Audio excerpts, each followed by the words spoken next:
sees India hold its first ever Grand Prix, a mega event hosting some of the world's fastest cars and drivers.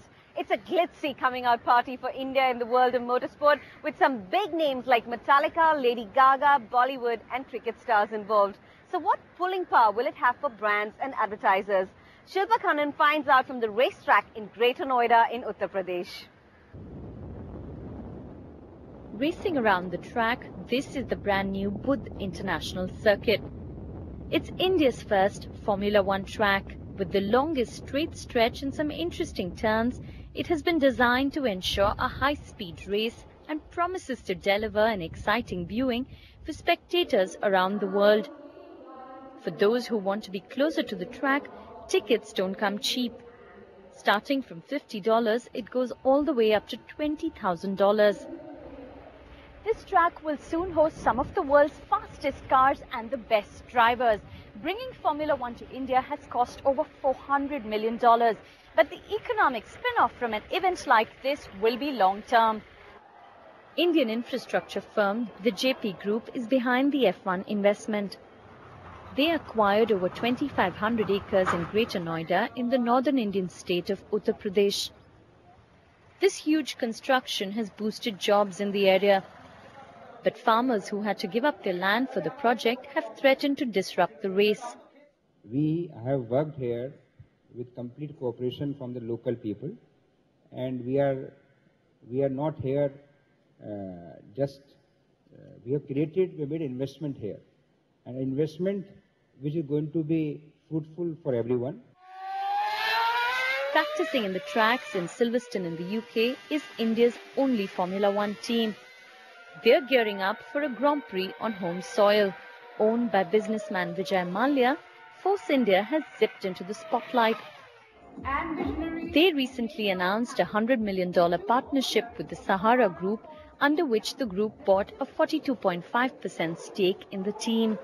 This means that the possibilities are limitless. With this kind of resource in the company, Force India will invest in further research and development and upgradation of its facilities, and therefore hopes to be a lot more competitive. The sports marketing business in India is worth over $40 billion and is growing annually at over 14%. The growing affluence of millions of middle-class families means that India promises a strong financial future for the sport. It's obviously a massive brand opportunity. Formula One is huge around the world. India is such a massive market, and that's why we're here, Red Bull, to crack it. We're also here from Red Bull Racing's perspective to be racing, to win for victory. India's biggest telecom operator, Bharti Airtel, decided to drop its sponsorship for a cricket series in favour of the Grand Prix. But can an elite sport like the F1 really compete with cricket? Yes, I agree with you. It probably appeals more to the upper echelons of the youth society. But the way it's watched the world over, there are more than 500 million plus who watch the sport the world over. So even people who can't go to the stadium and buy the expensive tickets actually watch this sport and follow the sport very keenly from all sects of youth and society. Hosting a motorsporting event of this scale is being seen as a sign of the country's economic power and corporate marketing might. Back on the racetrack, it's all about high speed. If all goes well, the Grand Prix will succeed in potentially bringing in new backers and millions of new fans to the sport. But it remains to be seen if it will deliver an economic legacy that lasts.